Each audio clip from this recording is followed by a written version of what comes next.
Hello there, welcome back to the Chap's Guide. My name is Ash and I am your host on this journey through men's style, self-development and personal grooming. I am your host on your individual path to Chap Nirvana. Now on the channel I invite people to send their images to me and I will review their images and pass my observations in my Am I a Chap series. I've been doing that for quite some time now. And this one is a particularly special Am I a Chap because it follows on from a video I did last week in which one of our viewers, John, wrote to me and asked for some advice about what hat to wear to a very special occasion. Of course, just recently in the UK we've suffered the terrible loss of our monarch, Queen Elizabeth II, tragically dying at the age of 96, and the official ceremonial funeral and laying in state period ended earlier this week. John was going to travel to London in order to join the queue of people who were waiting to pay their respects to the Queen in Westminster Hall in the centre of London, Westminster Palace. And he wanted to know which hat to choose to wear to that event. Well, we recommended to John, as you may recall, that he wear a bowler hat. And he has written to us. And I'm going to use this opportunity of his letter and the accompanying photograph to do a bit of an impromptu Am I a Chap on the image which John sent. Now he doesn't know I'm doing this actually, so I hope he's okay with it. I'm sure he will be. But I think it is well worth us reflecting on how to put together an outfit for a quite sombre occasion. So just an update from John. He tells us that he did indeed choose a bowler hat and he made his pilgrimage, and there is no other word for it, to London and participated in that now famous queue of humanity who were waiting their opportunity to file past the coffin containing, of course, our former monarch, and just to take that brief moment that everybody had to give their appreciation and pay their final respects to the Queen. Well, John tells us a bit about his event, actually, his trip there. He said it was quite an emotional experience, as one could only imagine it would be. The weather was rather chilly, however, he was prepared for it. He took the right kit. He stood in the queue from 1600 hours, so 4 o'clock one afternoon, until 7:30 the following day. So quite an extended period of time, standing the whole time in that queue, that mass of humanity waiting, with this common endeavour in purpose to say goodbye to our monarch. He said it was a very moving experience and one which he will never forget. He does tell us that he did take a moment whilst he was in Westminster Hall, as I asked him to pass on our regards to Her Majesty in his thoughts as he undertook that endeavour. So I want to show you the photograph which John has sent us here. Now it's not a head to toe, it's everything except the shoes in essence, but I think it's worth looking at just so we get to see how a gentleman who knows how to dress put together an outfit for perhaps the most sombre occasion that any British person can ever encounter, the death of one's king or queen. So here we see an image of John in the way that he was dressed, and in the background, of course, we see Westminster Palace, where the Queen was actually lying in state. And alongside the Thames, as we can see, he is queuing, and he is dressed as we would expect a gentleman who was attending an exceptionally sombre event. So let's look at the way he's dressed. We see, of course, a two-piece suit in black. Now, of course, black is not a colour which we often see worn in social situations or generally across the wider sartorial world. The reason why black is less popular with gentlemen in day-to-day life is because it starkly contrasts to perhaps one's skin colour, skin tone, or other items which are worn. Black is so powerful a colour, it doesn't marry well with other colours. But for an event such as this, I think it's perfect. the only occasion where a gentleman will typically wear black in their daily lives, I would suggest, would be to a funeral or a sombre event such as the one in which John is attending here. Otherwise, if you do wear black, you are likely to be mistaken for perhaps a waiter or somebody in the service industry position, like a porter outside a hotel or something like that, because black tends to be that livery or uniform colour associated with the service industry. Or funerals. So what we see here is John wearing his outfit, and I think it looks rather well.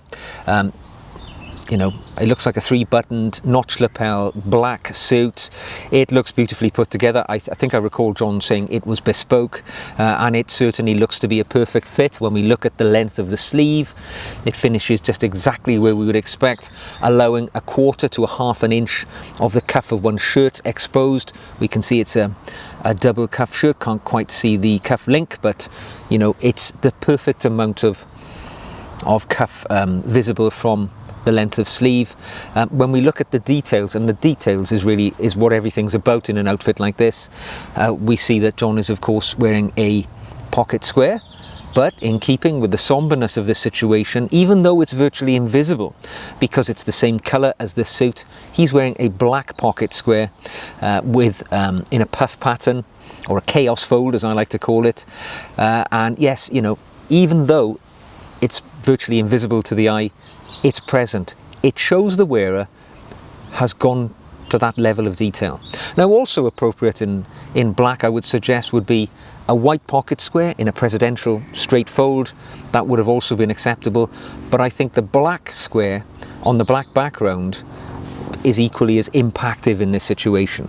Of course, a white shirt, one would expect that for a somber situation, with a fairly normal spread collar, and worn at the neck, of course, the black tie, the obligatory black tie for a period of mourning or attending a funeral of some kind. Further attention to detail, we will notice on his left lapel, over the heart, John wears his veterans badge. Now, this is a badge unique to veteran members of Her Majesty's Armed Forces. I should say His Majesty's Armed Forces. Now, of course, we have transitioned to a new monarch. The badge signifies that the wearer has served in the military, and they are afforded veteran status. So, proudly displayed. I have a badge like this. I wear it but a few times per year when it's appropriate to display to others that you are a veteran. Things like Remembrance Parade, but certainly an event like this where one is in essence going to be granted an audience with one's monarch, even though in this occasion, of course, she is deceased and she's not aware of you're in their presence. Emblematic to the individual.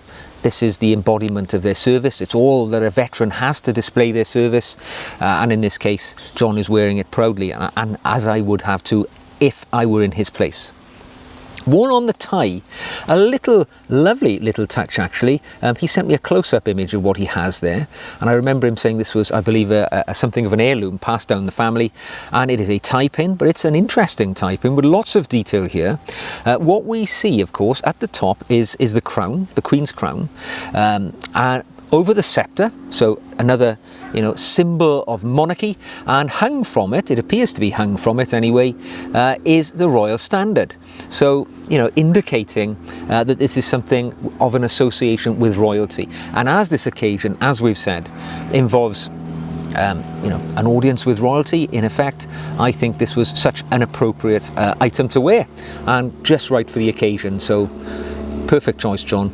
What John has also told us, though, that bowler hat, yeah, looks perfect, doesn't it? And what does he tell me? It's a hat from Herbert Johnson, well-known hat maker, and looking at the hat itself, it's a really beautiful one. You know, the hat which I wear, my own bowler hat, is really cheap. It's an inexpensive one which I bought from eBay for merely £20 when I undertook a bowler hat challenge over a year ago. But this is a quality bowler hat. It looks beautiful. The black is inky black. It's rich in appearance. Looks beautiful. And what a crowning glory, apologies for the pun in essence when we're talking about monarchy and crowns, but the crowning glory of this outfit is that bowler hat indeed. Accessories, the umbrella, and what looks like an overcoat or raincoat, necessary to protect oneself against the elements while waiting in that queue.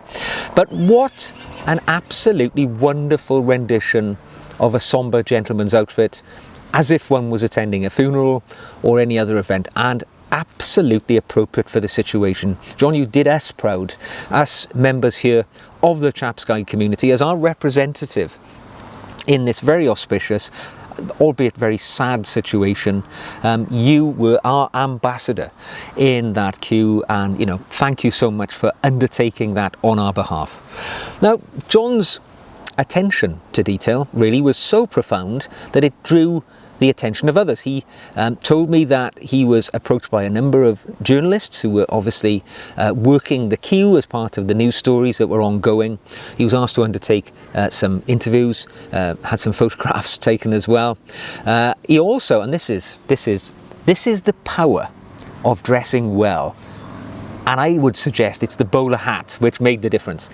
John says that as he was standing in the queue, His Grace the Archbishop of Canterbury, Justin Welby, the head of the Church of England, the chief vicar in the country, actually saw him and came over and had a chat with him.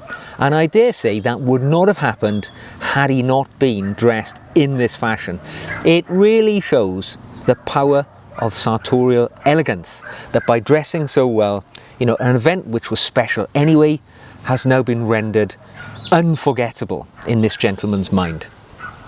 Interestingly, my mother was only telling me the other day that she was looking at a Pathé News item of the Queen's father when he was lying in state in the same place, and there was some footage of the crowds filing past the catafalque with his coffin on, and indeed she said she made reference to the fact that everybody had dressed for the occasion. In that bygone era, the gentlemen were all wearing suits, hats, ties, everything was as if they were dressed as John is dressed here. Today, of course, things have changed, and if you look at the footage of the public filing past the catafalque with Her Majesty the Queen on it, you will see a very differently dressed crowd. It is people who have dressed for comfort. Yes, they've had the challenges of waiting in that queue, but as did John, and he dressed for the occasion. So it's interesting to see how trends have changed over these passing years. But once again, thank you, John, for carrying out that function on our behalf. I think you have absolutely articulated for us the way that a gentleman should dress, or could dress, when attending an event of this nature, and certainly funerals and things like that. So it's been my pleasure to feature you on this Am I a Chap video today.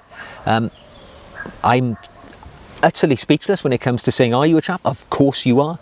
Very few people are more of a chap than you, and this salute, sir, is for you. So if you've enjoyed today's video, don't forget, give it a thumbs up.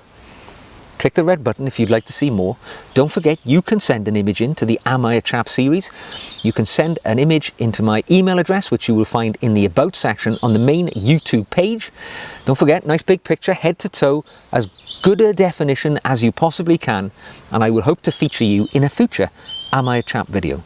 So, until the next time, take care of yourselves, dress like the chap that you know you are on the inside, and I will see you again very soon.